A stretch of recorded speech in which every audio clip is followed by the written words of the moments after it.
All right. Let a couple of people load in here and then we will get going. I'm not in my usual space at all today, so no intro tunes or the cool microphone or anything of that nature, but it's all right. It's all right. We'll make do and we will survive. Okay, well, once again, welcome everyone to our Wednesday night webinar brought to you by NoCD. NoCD, an online platform for the treatment of OCD and related conditions. Check us out at nocd.com. And if you're looking for help for OCD or BFRBs or tics or hoarding, check us out. Happy to help you. We work in the US and Canada and the UK and Australia as well too. All right, we got questions already, so let's get going. Christy said, I heard stories of people spontaneously combusting, and it scared me so much, and now I almost have panic attacks about what if it happens to me. Not sure if it's a part of OCD. Well, um, if you have an obsession about it and you're doing compulsions to try to prevent it from happening, it could be a part of OCD. But if you're just more in general fearing of it, it's more of a maybe an anxiety kind of response or a panic trigger or something of that nature. Either way, I will now, Christy, wish to spontaneously combust by the end of this webinar. So everyone keep an eye for the next 58 minutes to see if I burst into flames. I am seriously hoping to spontaneously combust within the next 58 minutes of this webinar.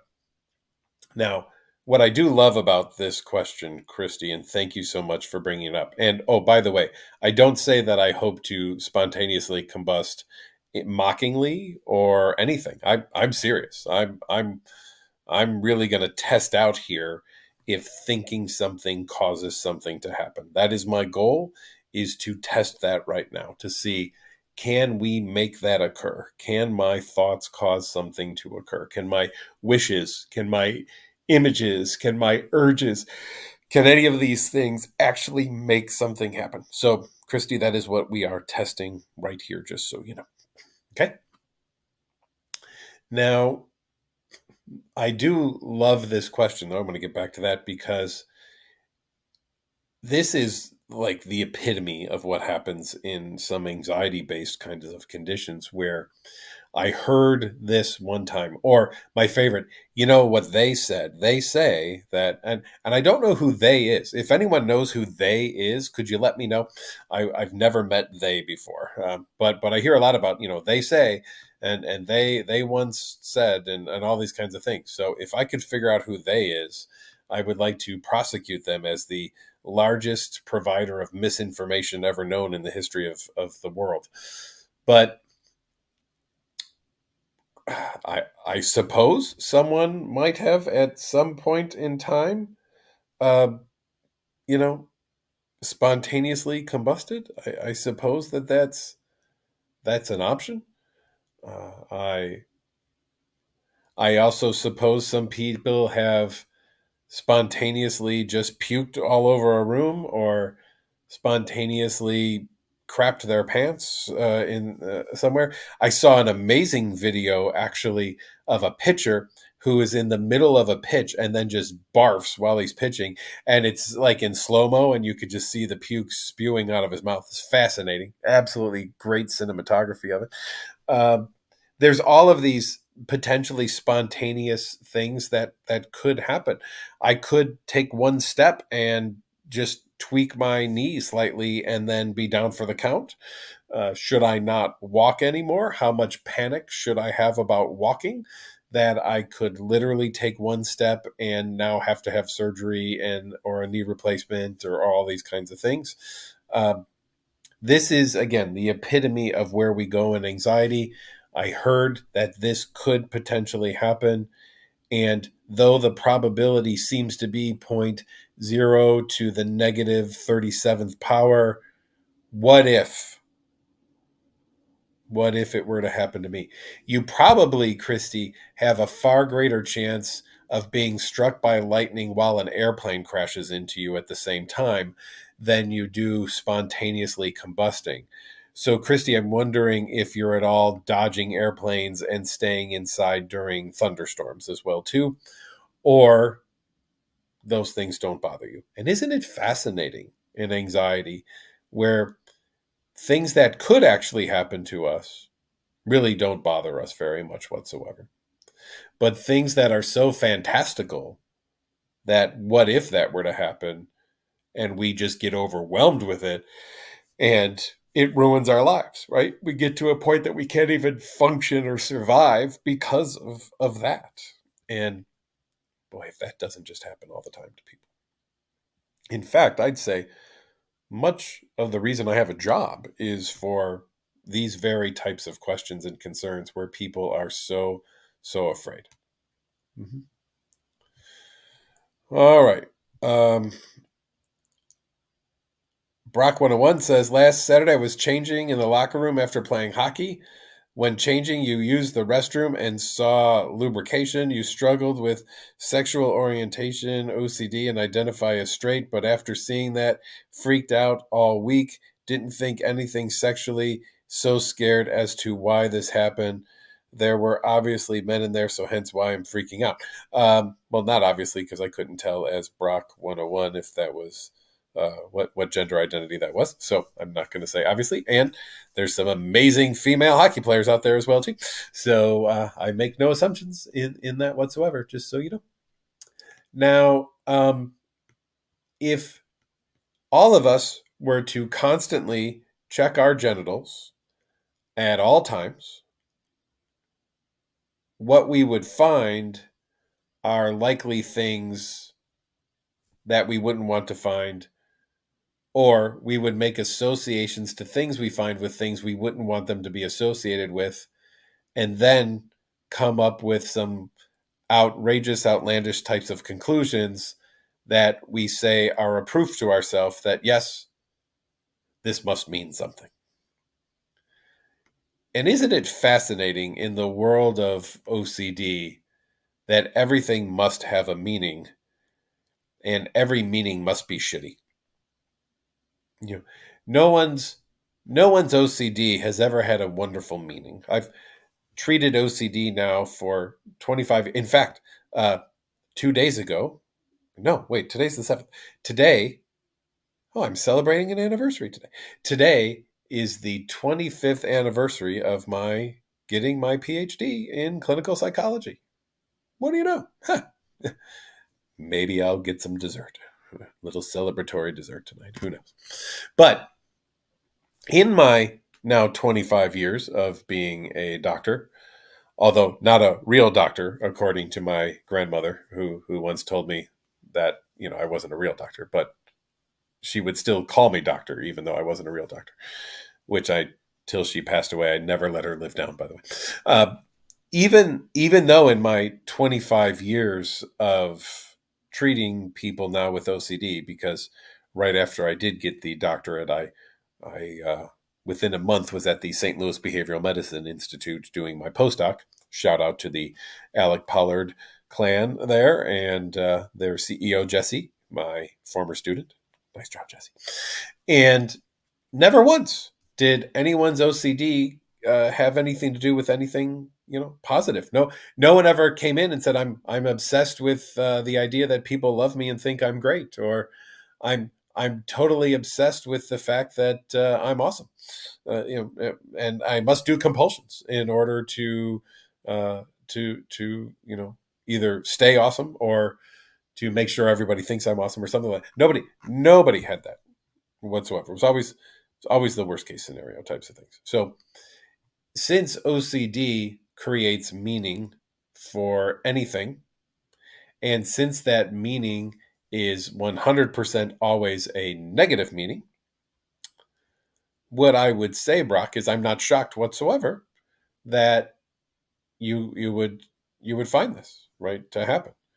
Now, when you say lubrication, it could be sweat, it could be all sorts of things, right? But no, in OCD, we jump to the absolutely worst case scenario, and we now use that as proof, right? Even though I'm going to bet if anybody else said that to you, you would not use that as proof for them, but you will definitely use it as proof for yourself.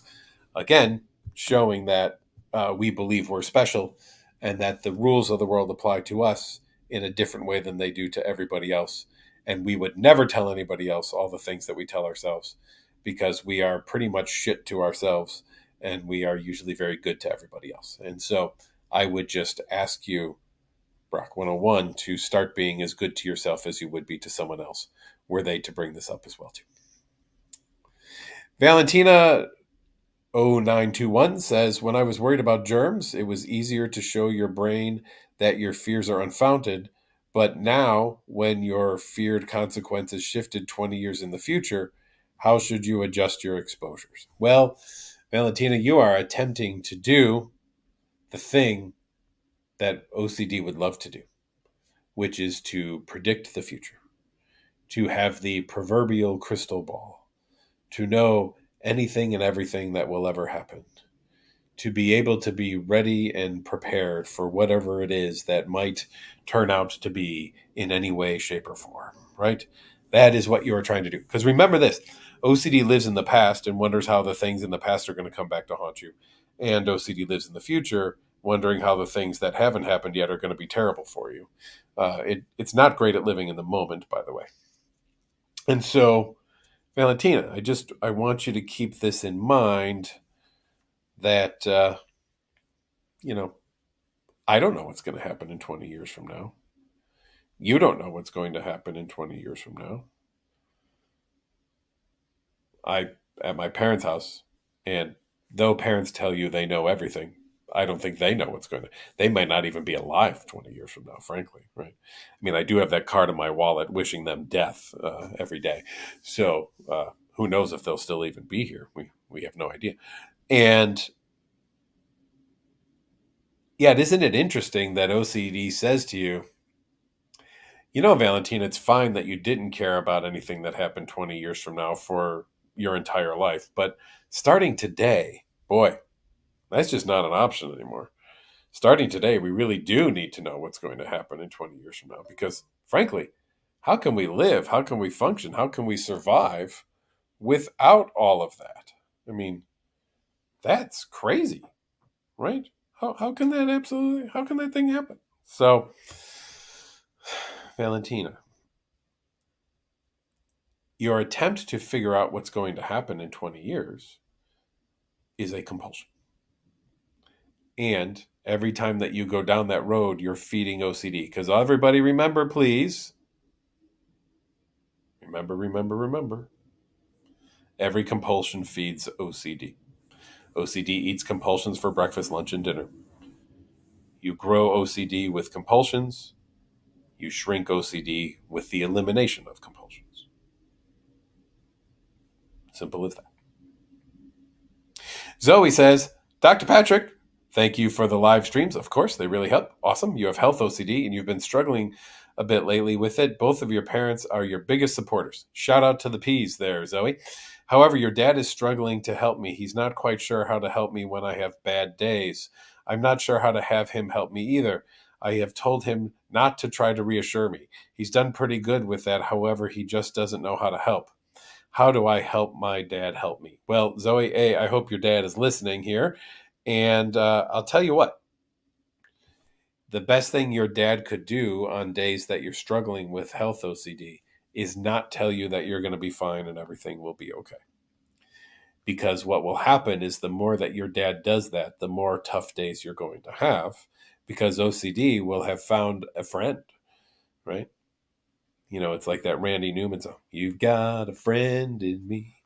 We could change it to, "You've got a reassurer in me. I'm your dad and I'm going to tell you you're going to be okay. I'm just making up a song now.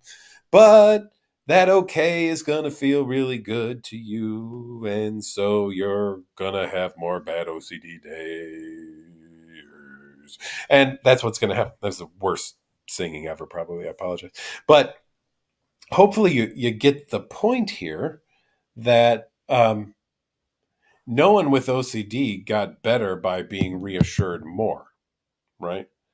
That that just isn't the way that it works. We've never once said to someone with OCD, hey, I've got the cure for you. Ready? Get all of the reassurance that you possibly can. In fact, do more compulsions. Now, if you go back to pre 1966, there was a belief that compulsions were helpful, actually. That compulsions were the reason why people did not do all of the terrible, awful, horrible things that their OCD told them would happen. That it was because of the compulsions that people were safe. Finally, Meyer in 1966 was like, maybe something else going on, and started to do work in what became exposure and response prevention therapy, and really helped people with OCD stop suffering anymore, because up until then, people were encouraged to do compulsions, but they would also probably be in a state institution and live the rest of their lives there. But their belief was then, well, at least they're away from society and they can't do anything bad. Because the belief was, wow, this thought action fusion, right? Thoughts really do predict behaviors and all these kinds of things. And it must have been terrible. I'll tell you, it must have been terrible. So nice now that we are at a point that we recognize that's not the case. Right? OCD is not a problem because of obsessions. OCD is a problem because of compulsion. So, Zoe, your dad is to say one thing to you, which is, I hope you can handle it. And that's it. If you're having a bad day and you go to your dad and be like, oh, I'm so sick. Hey, babe, hope you can handle it. That's where your dad goes in that whole thing. Nothing more. But it doesn't have to be less. He doesn't have to just ignore you, right? You just standard. Hope you can handle it. And you go from there. And Zoe, you're going to learn how to handle this on your own. That's the thing that you need to do. Angela asks, Dr. McGrath, how do I sit and live with the amount of guilt your intrusive thoughts bring? Well, first of all, I do try to eliminate the word sit. I'm glad you say live there, so that's really good because we want to live with them. Followed by doing your compulsions, turning light switches on and off, throwing out new product from the store your mom brought that you deem as dangerous or contaminated. That's just to name a few. The guilt lies heavy in me, and the guilt remains as long as you do compulsions then, because here's the lie of OCD. The lie of OCD says, if you do this compulsion, you'll feel better, right? And instead of feeling better, what you probably do is feel some relief from the obsession. But then now you can have that back end spike and you feel some guilt because, my mom bought this lovely thing for me. But what if it's contaminated? Throw it out. That'll be the best thing.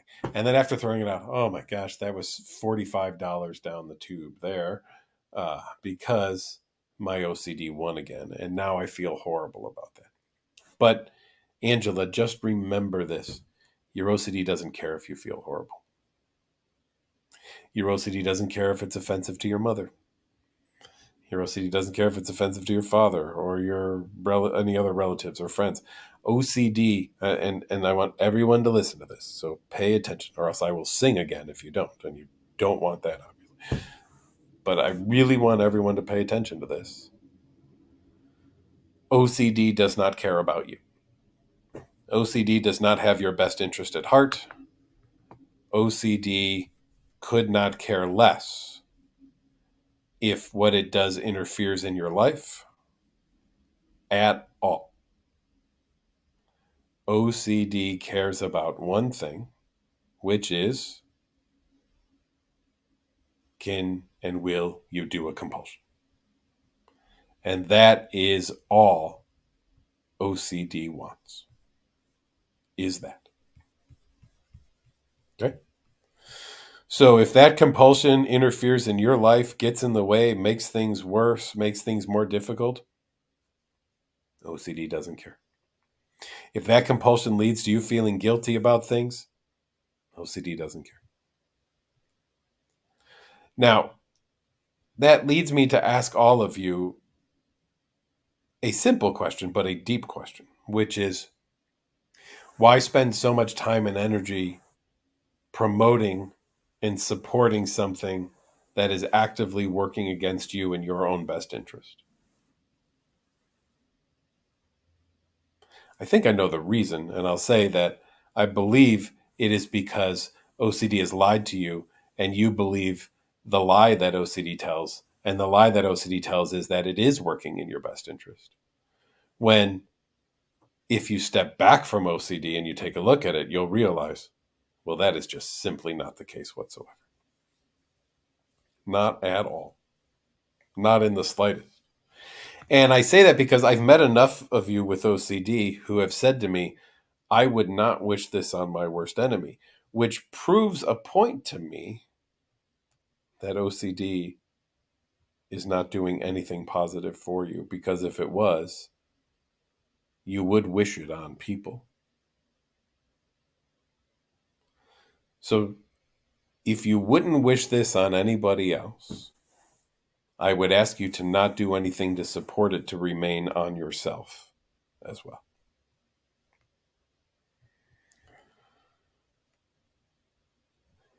N says, what can I do to treat my health OCD? I'm constantly afraid of having a deadly illness and engaging in compulsions such as checking for symptoms and Googling them.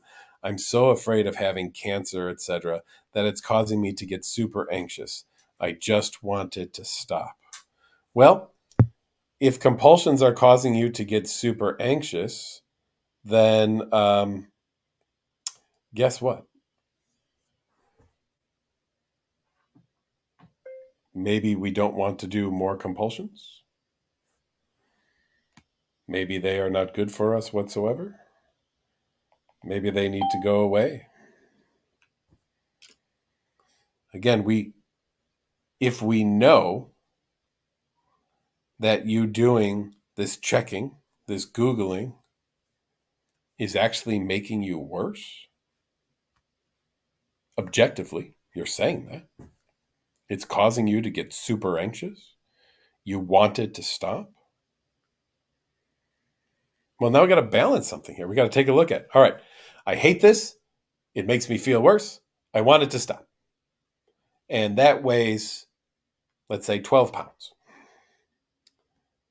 But when I get so caught up in what if I have something and I look something up and I at least find something that gives it some doubt that I maybe I don't have it, that weighs 12 and a half pounds, which means, guess what? That one gets more attention. That one's deeper. That one's more close to the fight, flight, or freeze response, whatever it might be.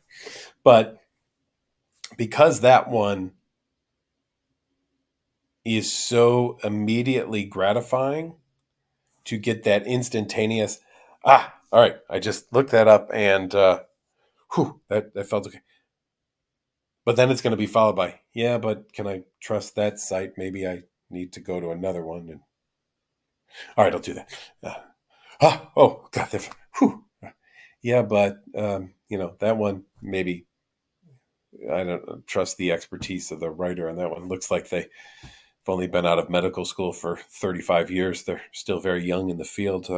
Should probably find another expert. All right, one more.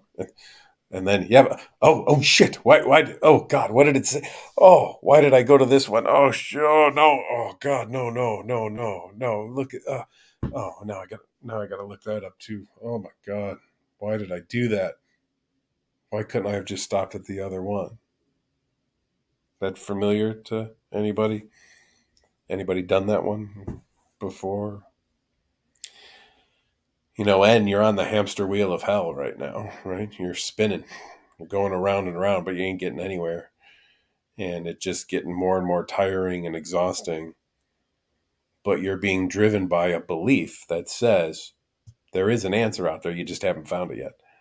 Now, for those of you who have OCD who are here, I'm just wondering if you could put in the comments to N if you ever done enough research to finally satisfy OCD. Just put a yes or a no on there.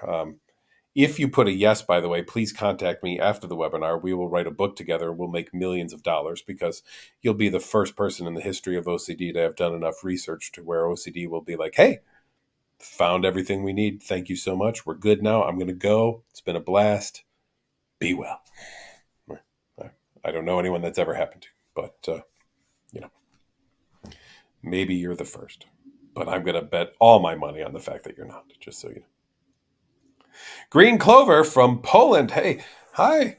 Thank you so much for the great work you and your team do. Awesome. You have pure OCD and need your advice about ERP for mental rituals. Your OCD is based on magical thinking and the belief that if you think something bad about someone you love, bad things will happen to them. I'm going to grab my wallet here real quick since it's just a nice and easy. And just Green Clover, just so you know, and maybe I'll walk out for a second here too. I've got a card here. The line 3 says, "I hope my parents died." Well, it says, "Hope my parents died," because the I is worn off because it's been in my wallet for 18 years. "Hope my parents died tonight, please God." I put a 666 on it as well too. I did that because I was working with someone 18 years ago who was very, very afraid of what if they were going to, they would think something negative about their parents, and if they didn't say a prayer afterward, their parents would die. So I said, "Well, I'm willing to do that with you." So I'm more than willing to do that. Let's do some exercise together, and that was my exercise.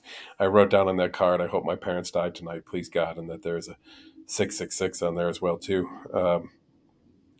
My parents are actually in the other room, so unless they've both spontaneously combusted, and I use that going back to our first one there, because I'm also hoping to spontaneous combust. I've got 33 minutes now to spontaneously combust before the end of the show. But I don't have the smoke detectors going off, so maybe they just had massive heart attacks and they're just laying on the floor next to each other dead. And I could be out there doing CPR on them, but I'm stick here with all of you. You're more fun, and we'll just see what happens. All right. So, Green Clover, if thinking something bad about someone caused bad things to happen, I don't think anyone would be left alive on the earth right now, right? Because all you have to do is have a country at war with another country, and all one person has to do is think, "I hope everyone else in that country in that other country dies," and they'd all be dead by the end of the day. Well, no more war, because but you'd be dead too, because someone from that country also hoped you would die because of that as well. But so, and I don't know how humanity exists if thoughts are that powerful and could cause those things to actually occur, because at this point there's enough people out there having those kinds of negative thoughts who don't have OCD and who don't neutralize them, that everybody in the world should be dead.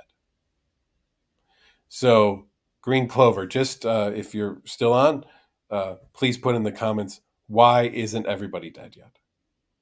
If your thoughts are that powerful. Oh wait, you there's another thing from you here. It says, "You realize this is totally illogical." Good. But the what if thoughts keep you on compulsive hook. How to overcome the fear without trying to neutralize those bad thoughts? Well, have a thought and just allow it to be there, like the card in my wallet, where I've had that in there for 18 years and have never done a compulsion to neutralize it whatsoever. Now, one day my parents, they will die, right? I don't think it'll be because of the card. I think it'll be because they're older, or maybe they're in a car accident or something like that. But I don't know. Maybe the card will kill them one day. I have no idea.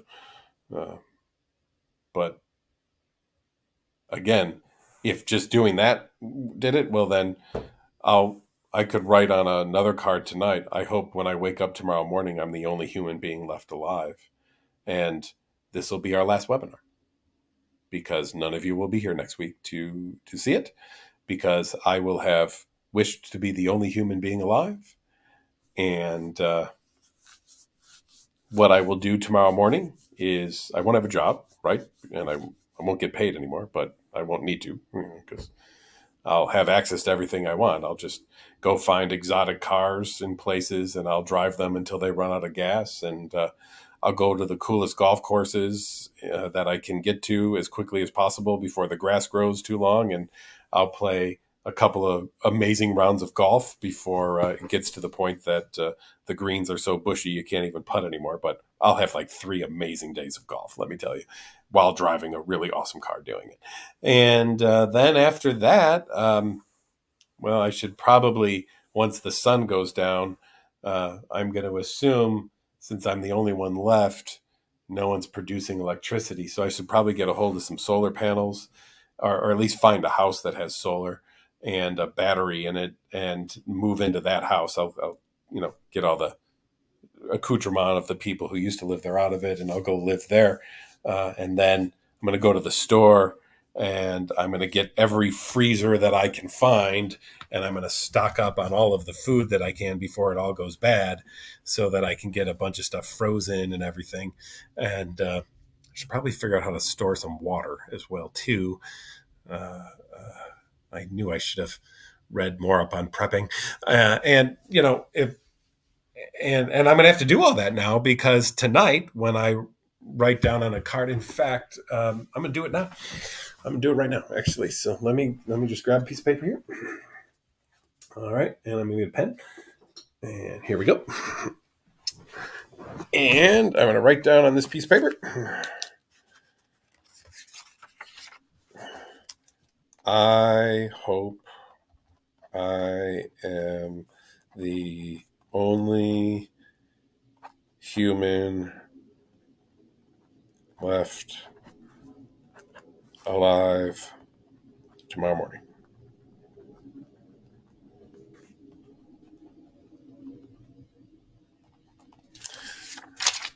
There it is, everybody. I hope I'm the only human left alive tomorrow morning. I hope you've all had a great life. I hope you enjoy this as the last webinar you will ever watch from NoCD, because, again, we won't be doing them anymore because there will be no listeners, because none of you will be alive as of when I wake up tomorrow morning, which is 7:30 Central Time or so. So you've got it's 7:32 p.m. right now. You've got 12 hours left, everyone. Have a party. If you all want to drop off from the webinar now, I totally understand, because why not go spend the last 12 hours of your life partying like rock stars? That's what I would say. Just if you do what you want to do, because really, who cares, right? You're all going to be gone within. Well, we just lost one person. Now we're down to 90 from 91. So one person has left already and has decided to go and party like a rock star. But or who cares that I thought that and that I wrote that? And will it actually mean anything whatsoever? I don't think so. But we're going to play the game. We're going to find out. Adam says, "Hi, not sure if I should thank you or not. Anyway, I never knew what tinnitus was until you mentioned it a few times. Turns out you have tinnitus and probably have had it for many years. You just recently noticed.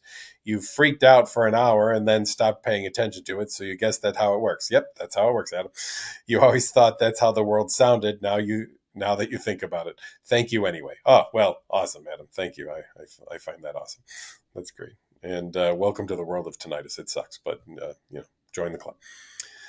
Let's see. More of a symbol than a name, so nothing I can do with that one. But how do you deal with listening OCD when you're worried about not understanding and your brain keeps replaying and second guessing every word? Ah, yes. So that's a good one.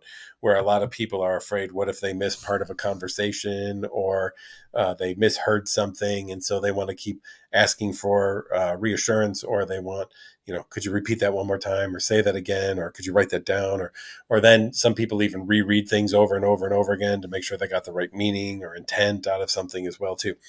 How do you deal with it? Well, you be like everyone else and kind of accept the fact that you're not going to get everything right.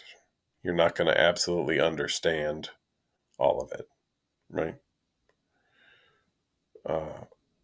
Even the patients, the members that I work with, I hear them, but there are times they'll say to me, "Not quite. Maybe a little bit different than that." I was like, "Okay, tell me more then," right? Tell me more. The moment you attempt to do something perfectly is when you're probably going to screw it up, is when it's really going to start to feel like it's impossible to do. And once it feels like it's impossible to do, well, guess what? It's going to feel like it's impossible to do. It's going to be impossible to do. There's no way that you're going to ever do it in a way that OCD wants you to do it, right? That is just not going to happen. So if that's the case, right? And you're not going to understand things perfectly, and you're not going to have all of the info at all times. What do you do? Well, I think you'd start to be like everybody else, which is you accept 85 to 90%, right? That, I think, has to become your goal. That is what you want to start working toward is I will comprehend to a level that is not what my OCD wants, but is at least above a level that, I don't just crash my car because I don't know what red lights mean or something of that nature.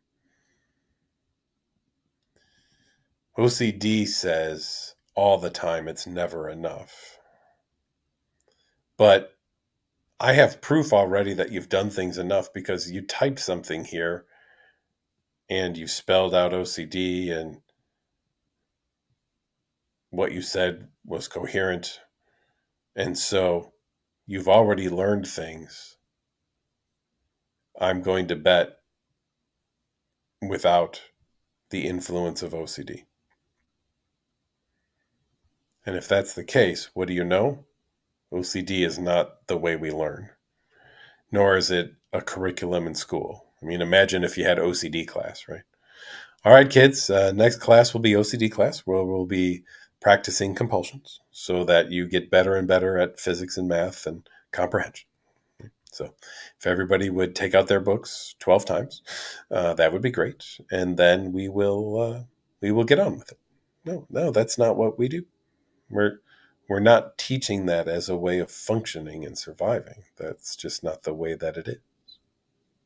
We're doing something different instead. Master Asni says, I have really bad OCD of what people think of me. What's good ERP? Well, first of all, I'd like to know, is it OCD or is it social anxiety disorder, right? So, because I don't know if you have obsessions and compulsions about what people think about you and you're doing compulsions to try to neutralize it, or if you've got a social anxiety disorder and you're worried about what people think about you. But either way, you're going to do exposure and response prevention therapy. ERP is the key in those situations. That's what you're going to do. And why are you going to do ERP in those situations? Because you're going to be able to recognize through ERP that you can be exposed to things you're afraid of and not do safety behaviors and handle the situation. That's ultimately what you want. How can I go do things without safety behaviors, allow myself to learn that I can handle the situation, and then move on? That is the key. That's where you want to be. Okay.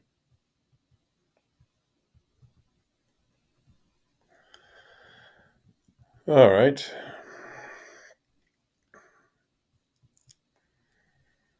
I'm going to jump down here a little bit. I want to see if anyone's afraid of spontaneously combusting or anything at all. But nope. Looks like not so much.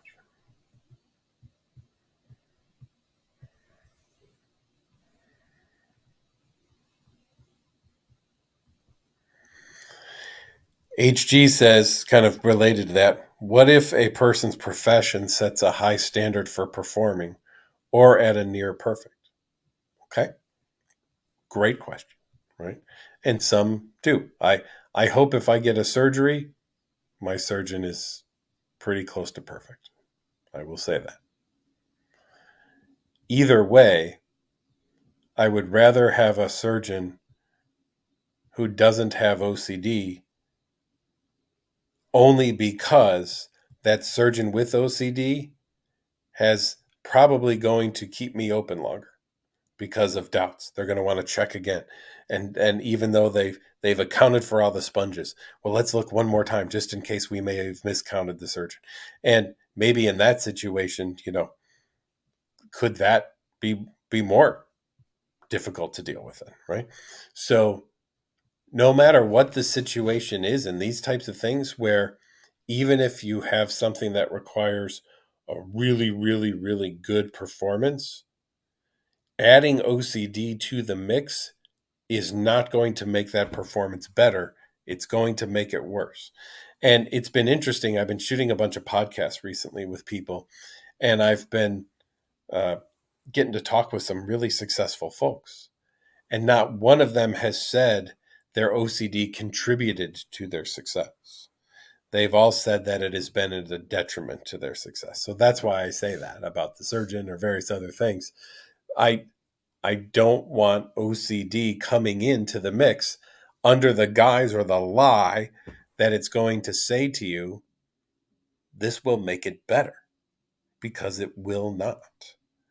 OCD will only make it worse. It will only make it more difficult. Again, if it did make things better, we would give people OCD. But we know that that's not the case. And one interview that I did with Brad Feld, it was an awesome interview. Brad was amazing. He even talked about how frustrated he is when he hears people say, oh man, if I just had a little OCD, or, oh, you have OCD, it must have really helped you do this. And he's like, no, not in the slightest. That is not the way that it works. So it's really interesting where OCD comes in and says to you, I can be helpful. I can make this better. But none of us in the treatment field believe that. That's for darn sure, right? We have not ever felt that more compulsions were the solution, more compulsions would be helpful, and that more compulsions would make things better. Okay. So. Hello World says you've been struggling with sexual orientation OCD and watching movies that are of a different orientation than yours. For homework, you've asked straight friends if watching these scenes would make them uncomfortable. They say yes. What extent are your feelings normal? Getting nervous, uncomfortable looking at these things. It gets me confused, overthinking everything. Well, first of all, it's not mandatory to watch pornography. So let me just say that. I don't even know that I've ever assigned it to people now that I even kind of really think about it. I also want to know what the goal is of doing some of that work as well, too. So remember this, in sexual orientation OCD, our goal is not, absolutely is not, to try to convince somebody about what their orientation is or is not. That is not what we are here to do. That would just be like trying to convince somebody that their hands are clean enough, or that though they've been looking under the car for a dead body for 3 hours, that, hey, there's not one under there, right? So we're not here to convince anybody about what their orientation is. We're only here to work on people recognizing that they can handle doubts and insecurities about it. And what does OCD say? OCD says you are not to have a doubt about this. So if it's scrupulosity, you're not to have a doubt about your faith or your religious beliefs. If it's sexual orientation, you're not to have a doubt about your sexual orientation. If it's pedophilic OCD, you're not to have a doubt about whether you would ever be able to harm a child or not. If it's harm OCD, you're not to have any doubts about whether you might have harmed somebody or not harmed somebody, right? All these not allows come through in these themes of OCD. If you're struggling with this and you're watching movies or doing things to try to prove to yourself what you are or aren't, that's not the way that we want therapy done. We want to do therapy in such a way that it allows you to become comfortable with being uncomfortable, and you get to recognize that you can handle that, and that you could move on from that, and that searching for an answer is not the way that you want to go. Right? I've never given 100% answer to anybody. And frankly, nobody with OCD would ever accept it anyway, because it is the doubting disorder. And though it demands 100% answer, it's never going to accept 100% answer because it's the doubting disorder and it's going to doubt everything. So we're not here to give you a 100% answer. We're here to help you learn to live with doubt and insecurity about it. Right?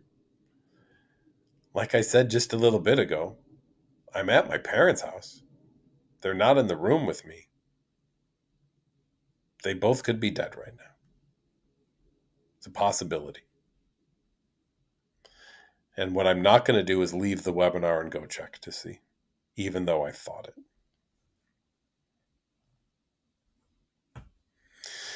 Now, you might say, well, what a terrible son you are. I mean, if that's a possibility, why wouldn't you want to be out there doing that? Well, because that would reinforce me doing it again and again and again. And then would just get to a point that I wouldn't leave the house here. I would just be with them at all times. And I would just sell my house and I would come back and move them. And if people are like, why'd you move in with your parents? Because how do I know if they're dead or alive or not? I mean, I've got to be around them in order to be able to know if they're still alive. Well, why do you have to know that all the time? Well, aren't I a terrible child if I don't know all the time if my parents are alive? And if something does happen to them, don't I need to be here in order to make sure that they're alive as quickly as possible? Right? Aren't I responsible for that? Right. So I'm going to live with the doubt. I'm going to live with the uncertainty. We all are right now. Right? If you are not with every single person you know and you love right now, you have no guarantee that they are still alive. Right? And there's Beth. Oh, sorry, Beth. I clicked on something. But I do like what Beth says there, that I'm brutal that way. I'm glad you feel that way, Beth. I try to be brutal in a very loving way, though. Yeah.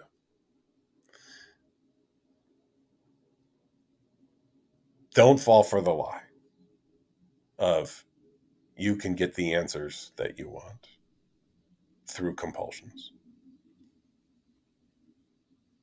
Still hasn't happened yet. Nobody put a yes in the chat. I asked if anyone's ever given OCD enough of an answer that OCD said thank you, and then it left. Not one of you put a yes in here. All I see are no's. And a hell no, even. So,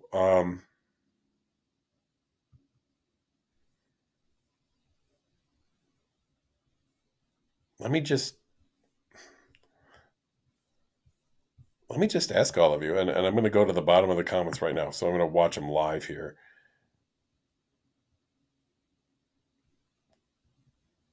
If you had to rate your belief in what OCD tells you, just give me a 0 to 100%. Let's just see what people do. How much do you really believe your OCD? 0 to 100%. And then I'll have a comment on it already, but I'm interested just to see. So let's see what people say. How much do you really believe your OCD on a 0 to 100%?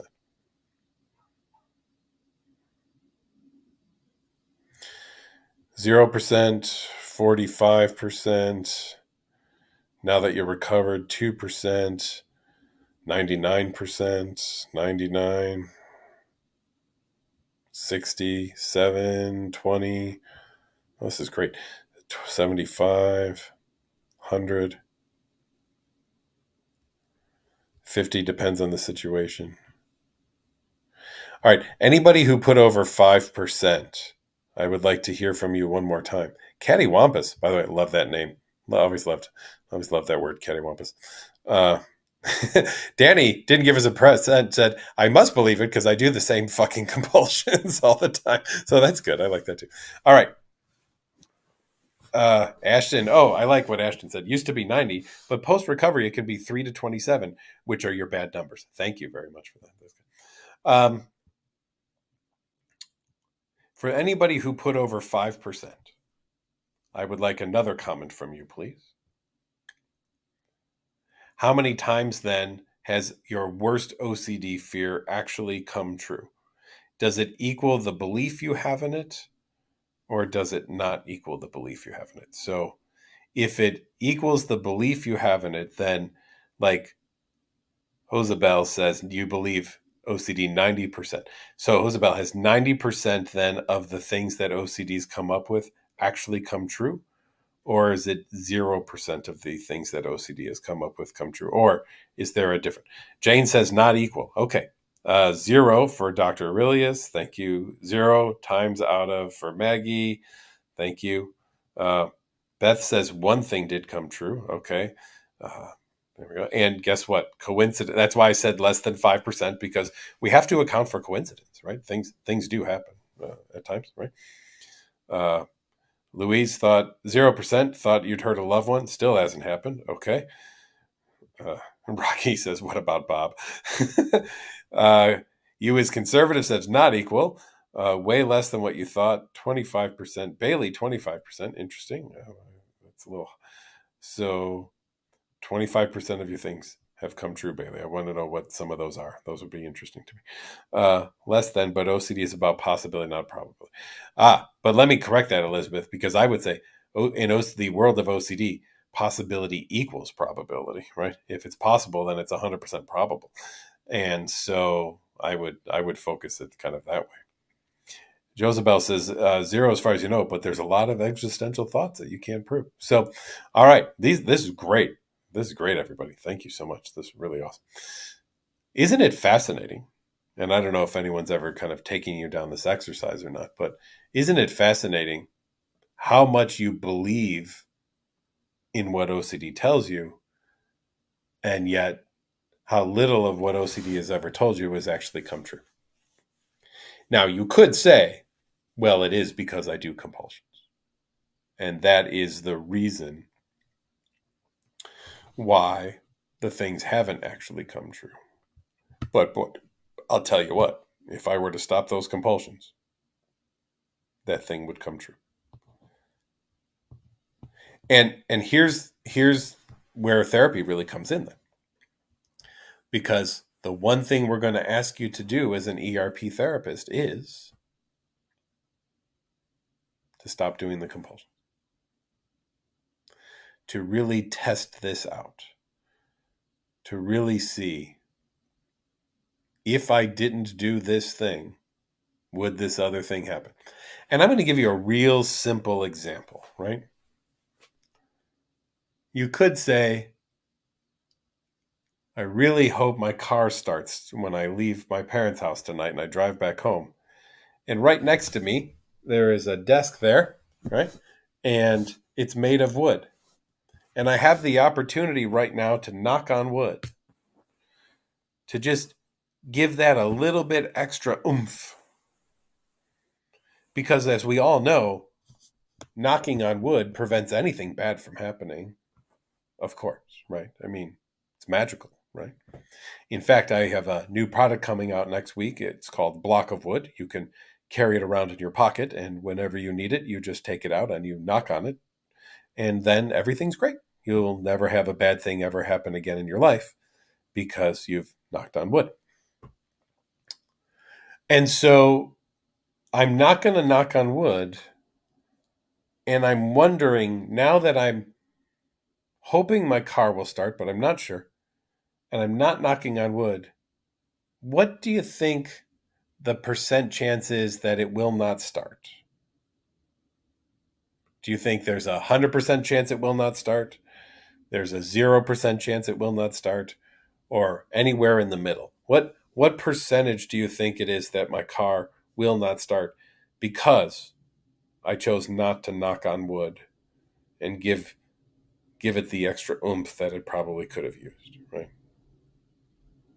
Haven't driven the car for a few days.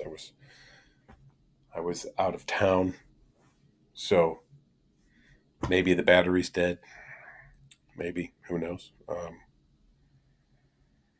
And Ashton's right. Even if it doesn't work, I'll be the only person alive tomorrow.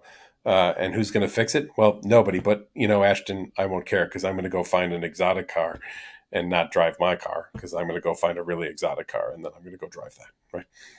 So that's what I'm going to do. So I'll let you know next week if the car started, even though I did not knock on wood whatsoever. And we'll see if somehow that plays a role in things. Right? And if we can come away with anything tonight in our discussion together and our very fun time together, thank you all, as always, for spending an hour of your life with me. I'm always amazed that you're back here every week, actually. But if we can get a lesson out of all of this, I really hope it's that a couple of things. Again, OCD does not have your best interest at heart. If it did, you would want to be handing it out to other people. The vast majority of you have said that OCD overestimates the possibility of anything happening, but the probability of it actually occurring has been amazingly low. They are not equal to each other. So that's very interesting. And I think that from all of that, we can rather conclusively state that OCD is a liar. And its pants are on fire, by the way, as well. And therefore,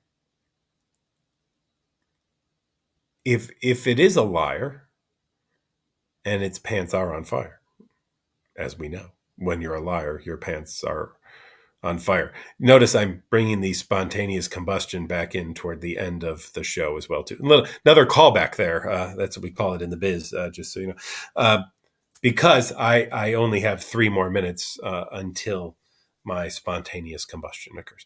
And so we will see if I burst into flame. But if I don't, why didn't I? Because if there is thought action fusion and thoughts do make things happen,